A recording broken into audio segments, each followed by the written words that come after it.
خوش آمدید. آج ہم ایک ایسے موضوع پر بات کر رہے ہیں جو عالمی معیشت میں آج کل بہت اہمیت اختیار کر گیا ہے: اسلامی مالیات.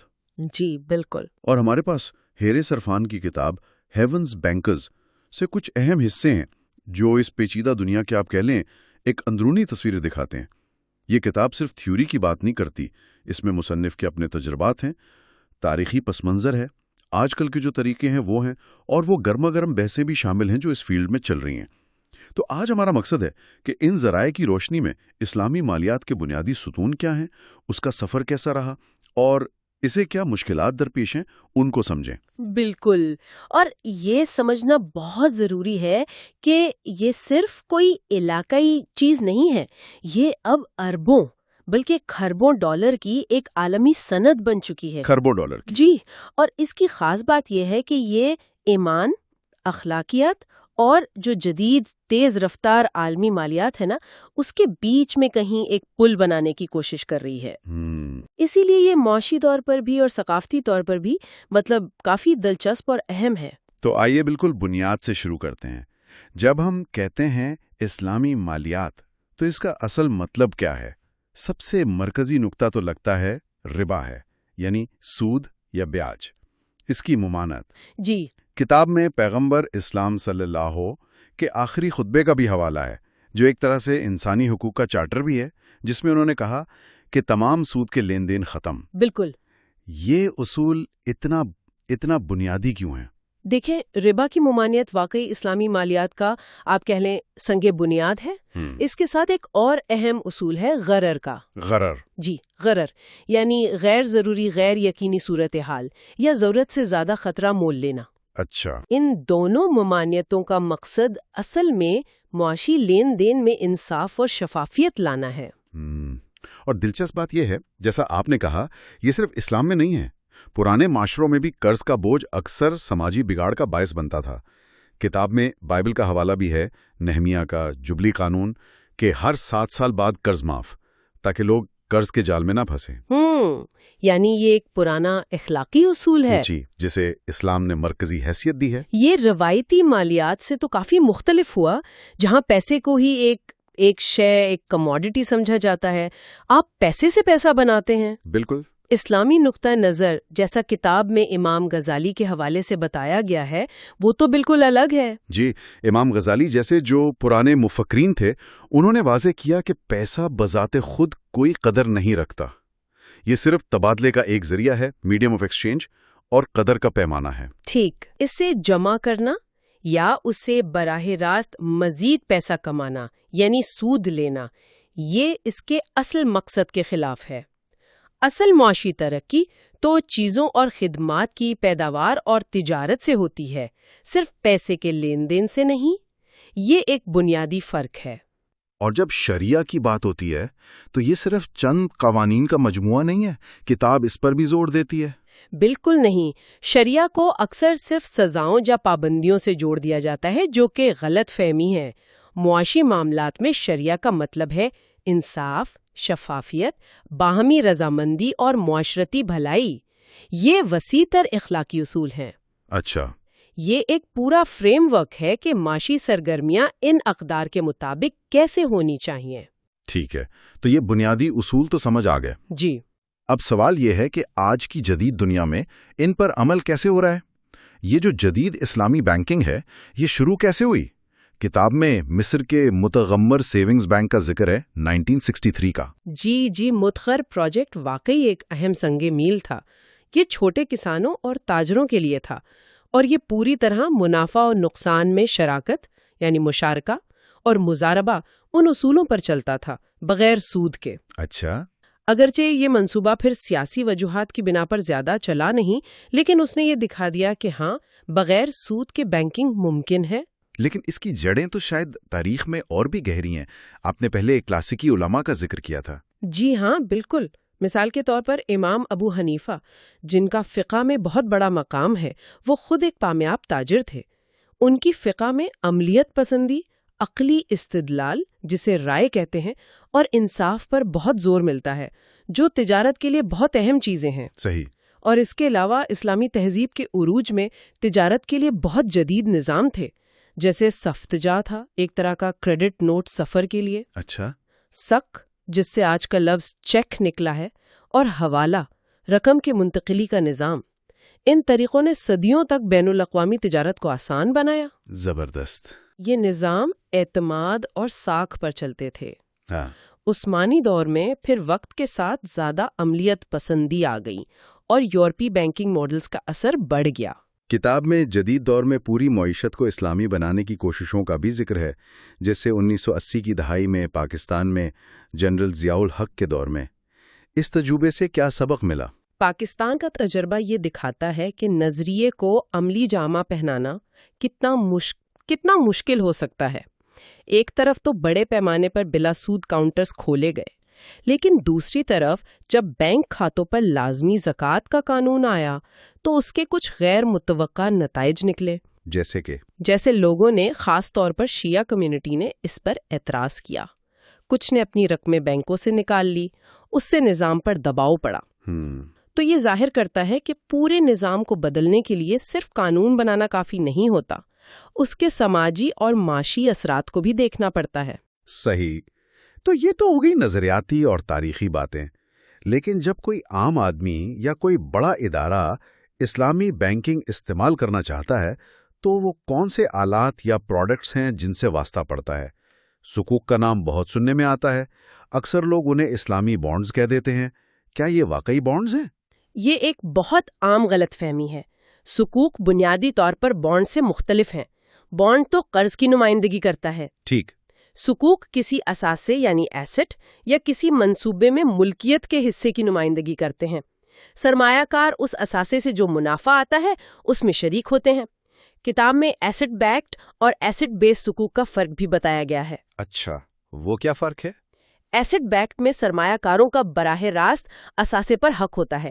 اگر کچھ گڑبڑ ہو تو وہ اثاثے پر دعویٰ کر سکتے ہیں، جبکہ ایسٹ بیسڈ میں دعویٰ جاری کرنے والے ادارے پر ہوتا ہے، اثاثہ بس ایک حوالے کے طور پر ہوتا ہے۔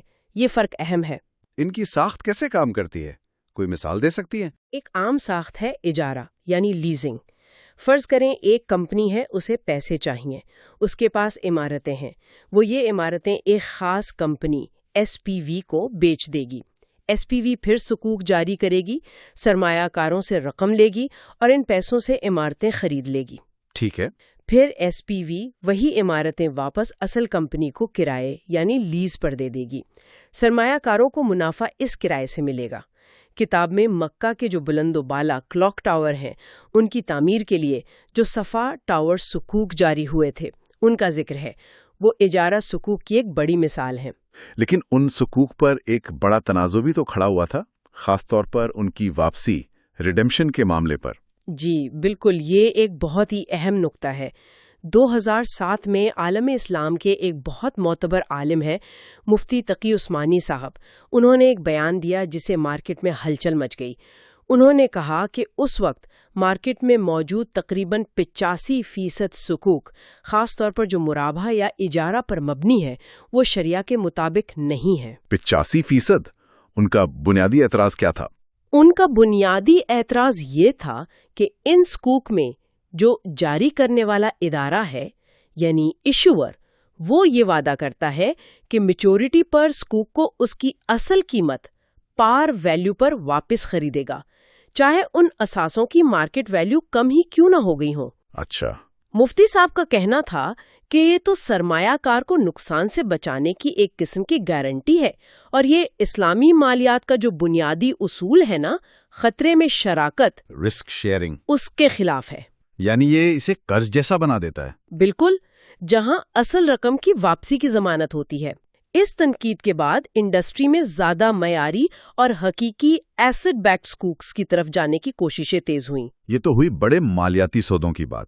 روزمرہ کے لین دین، جیسے کسی کو گاڑی خریدنی ہو یا اپنے چھوٹے کاروبار کے لیے سامان لینا ہو، اس کے لیے کون سے طریقے عام ہیں؟ کتاب میں مرابحہ اور ترک کا ذکر ملتا ہے۔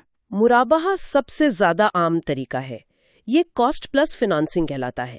اگر کسی کو گاڑی لینی ہے تو بینک پہلے وہ گاڑی خریدے گا، اپنی ملکیت میں لے گا۔ ٹھیک۔ پھر بینک وہ گاڑی گاہک کو ایک طے شدہ منافع مارک اپ کے ساتھ ادھار پر بیچ دے گا، گاہک قسطوں میں قیمت ادا کرے گا۔ یہاں اہم بات یہ ہے کہ بینک پہلے خود اثاثہ خریدتا ہے اور اس کا رسک لیتا ہے، چاہے وہ بہت تھوڑے وقت کے لیے ہی کیوں نہ ہو۔ اور ترک، یہ نام تھوڑا پیچیدہ لگتا ہے۔ ترک، جسے کموڈیٹی مرابحہ بھی کہتے ہیں، یہ اکثر نقد رقم یعنی لیکوڈیٹی حاصل کرنے کے لیے استعمال ہوتا ہے۔ اس میں بینک گاہک کی جانب سے بین الاقوامی مارکیٹ جیسے لنڈن میٹل ایکسچینج، وہاں سے کوئی شے مثلا تانبا یا ایلومینیم خریدتا ہے۔ ٹھیک۔ پھر یہ شے گاہک کو ادھار پر منافع کے ساتھ بیچ دیتا ہے۔ اس کے فوراً بعد بینک ہی گاہک کے ایجنٹ کے طور پر وہی شے مارکیٹ میں نقد پر بیچ دیتا ہے۔ اس سارے عمل کے نتیجے میں گاہک کے ہاتھ میں نقد رقم آ جاتی ہے جو اس نے بینک کو بعد میں قسطوں میں منافع سمیت ادا کرنی ہوتی ہے۔ لیکن یہ سننے میں تھوڑا کیا یہ صرف کاغذوں کا ہیر پھیر نہیں لگتا؟ شاید اسی لیے ان طریقوں، خاص طور پہ تورق پر، یہ تنقید ہوتی ہے کہ یہ اصل میں سود سے بچنے کا ایک ہیلا ہے، ایک قانونی چال ہے، اور یہ روایتی قرض کی ہی ایک شکل ہے۔ یہ تنقید بالکل موجود ہے اور بہت شدید ہے۔ ناقدین یہی کہتے ہیں کہ تورق میں اصل مقصد کسی چیز کی خرید و فروخت نہیں، بلکہ صرف نقد رقم کا حصول ہے جس پر ایک اضافی رقم لی جا رہی ہے منافع کے نام پر۔ وہ اسے ربا کی ممانعت کی روح کے خلاف سمجھتے ہیں۔ کتاب میں بتایا گیا ہے کہ کس طرح ملیشیا میں ایک ملتی جلتی تکنیک بیع عینہ اور یہ منظم تورق بعض مارکیٹوں میں اتنے عام ہو گئے کہ وہ تقریباً ڈیفالٹ طریقہ بن گئے ہیں۔ اس سے یہ سوال اٹھتا ہے کہ کیا انڈسٹری اپنے بنیادی اصولوں سے کہیں دور تو نہیں جا رہی؟ یہاں سے بات واقعی اور بھی دلچسپ ہو جاتی ہے جب ہم اسلامی ڈیریویٹوز کی طرف آتے ہیں۔ کتاب میں ڈوائچے بینک کا ذکر ہے کہ انہوں نے وعدہ یعنی وعدے کے تصور کو استعمال کر کے کچھ پیچیدہ مالیاتی آلات بنائے۔ یہ کیا معاملہ تھا؟ یہ اسلامی مالیات میں جدت ترازی کی ایک مثال ہے، لیکن ساتھ ہی شدید تنازع کی بھی۔ ڈوائچے بینک نے کوشش کی کہ روایتی مالیات میں جو ٹوٹل ریٹرن سواپ ہوتا ہے اسے شریعہ کے مطابق بنائیں۔ TRS کیا ہوتا ہے؟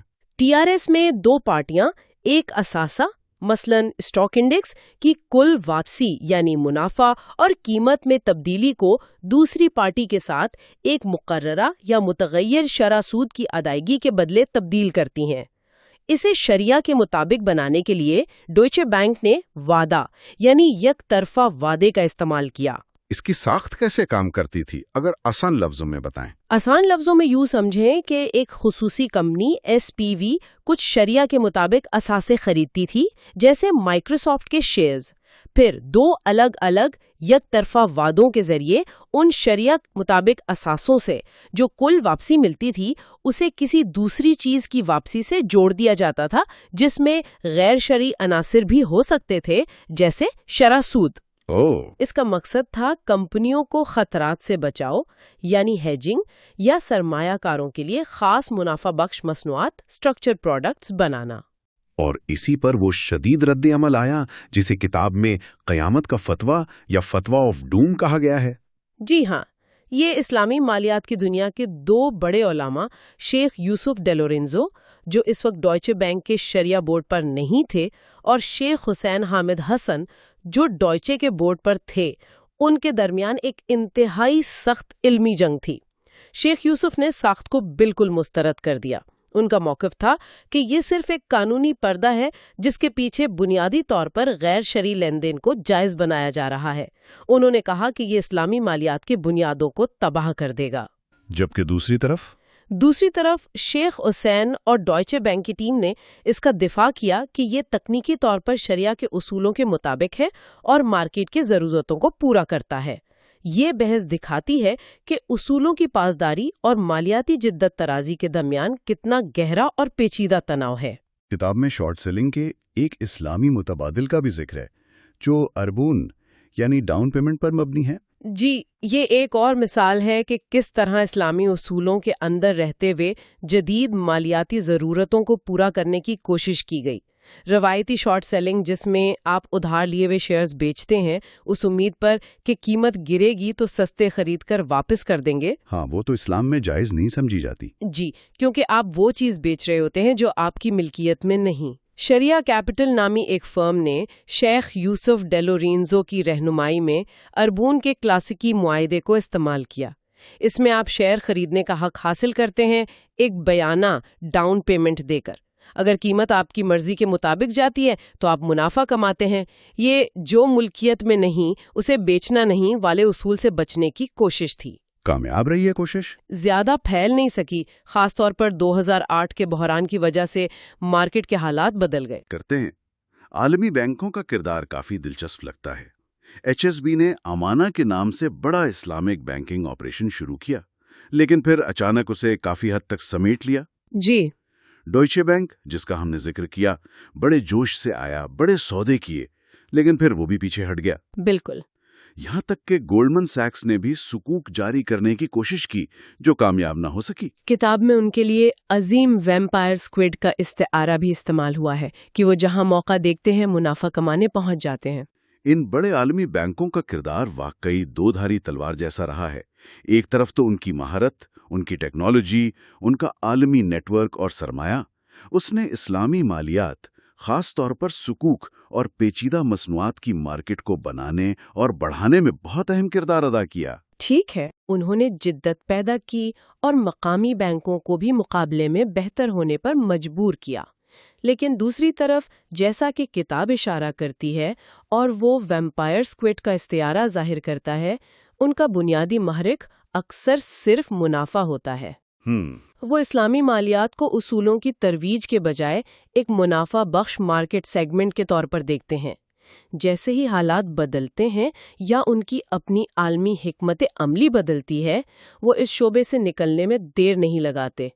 HSBC اور ڈولچے بینک کی مثالیں یہی دکھاتی ہیں۔ اور گولڈمن سیکس کی ناکامی کیا بتاتی ہے؟ وہ یہ بتاتی ہے کہ صرف بڑا نام ہونا کافی نہیں، شریعہ کی حساسیت اور مارکیٹ کا اعتماد جیتنا بھی ضروری ہے۔ 2008 کا جو عالمی مالیاتی بحران تھا، اس نے اسلامی مالیات کو کیسے متاثر کیا؟ کیا یہ واقعی ایک محفوظ پناہ گاہ ثابت ہوئی جیسا کچھ لوگ امید کر رہے تھے؟ کتاب میں دبئی کی نخیل کمپنی کے سکوک ڈیفالٹ کا تفصیل سے ذکر ہے، جو ایک بڑا دھچکا تھا۔ کیا یہ شریعہ کی ناکامی تھی یا کچھ اور تھا؟ 2008 کا بحران اسلامی مالیات کے لیے ایک اہم موڑ تھا۔ شروع میں ایک بیانیہ یہ بنا کہ چونکہ اسلامی مالیات حقیقی اثاثوں کی پشت پناہی، کم لیوریج یعنی قرض کا کم استعمال اور خطرے میں شراکت پر زور دیتی ہے، اور ان پیچیدہ قیاسہ رائی والے ڈیریویٹو سے بچتی ہے جنہوں نے بحران پیدا کیا۔ بالکل، تو یہ زیادہ محفوظ رہے گی۔ اور کسی حد تک یہ بات درست بھی تھی۔ اسلامی بینکوں کو براہ راست وہ سب پرائم مارگیج والا نقصان نہیں اٹھانا پڑا، لیکن پھر نخیل کا واقعہ ہو گیا۔ نخیل دبئی حکومت کی ایک بڑی ریل اسٹیٹ کمپنی تھی، اربوں ڈالر کے سکوک جاری کیے تھے۔ جی، جب دبئی کی ریل اسٹیٹ مارکیٹ کریش ہوئی تو نخیل اپنے سکوک کی ادائیگی وقت پر نہ کر سکی۔ اسے تکنیکی طور پر ڈیفالٹ نہیں کہا گیا، اسٹینڈ سٹل کہا گیا۔ لیکن اثر تو ڈیفالٹ جیسا ہی ہوا۔ جی، اگرچہ بحران بنیادی طور پر شریعہ کی ساخت کی وجہ سے نہیں تھا، بلکہ ریل اسٹیٹ کا بلبلہ پھٹا تھا اور کمپنی کی گورننس کے مسائل تھے، لیکن اس نے اسلامی مالیات کے محفوظ پناہ گاہ ہونے کے تصور کو شدید ٹھیس پہنچائی۔ صحیح۔ اس نے واضح کر دیا کہ اسلامی مالیاتی ادارے بھی معاشی جھٹکوں اور مارکیٹ کے اتار چڑھاؤ سے محفوظ نہیں ہیں، اور اس نے سکوک کی ساخت، خاص طور پر سرمایہ کاروں کے حقوق اور اثاثوں پر ان کے حقیقی دعوے کے بارے میں بھی سنجیدہ سوالات کھڑے کر دیے۔ ان بیرونی جھٹکوں کے علاوہ انڈسٹری کے اندر سے بھی سخت تنقیدیں سامنے آتی ہیں۔ محمود الجمل کا شریعہ آربیٹریج کا نظریہ بہت قابل ذکر ہے۔ وہ کہتے ہیں کہ صنعت اکثر صرف نام بدل کر روایتی مالیات کی نقل کر رہی ہے، اصل روح غائب ہے۔ اس کا کیا مطلب ہے؟ الجمل اور ان جیسے دوسرے ناقدین کا بنیادی نقطہ یہ ہے کہ بہت سی اسلامی مالیاتی مصنوعات، خاص طور پر جیسے تورق یا وہ پیچیدہ ڈیریویٹوز جن کا ہم نے ذکر کیا، وہ اس طرح ڈیزائن کی جاتی ہیں کہ وہ قانونی طور پر تو شریعہ کے الفاظ پر پورا اتر جائیں، یعنی فارم ٹھیک ہو، لیکن ان کا جو معاشی نتیجہ ہے، سبسٹنس، وہ بالکل روایتی سود پر مبنی مصنوعات جیسا ہو۔ اچھا، یعنی صرف دکھاوا؟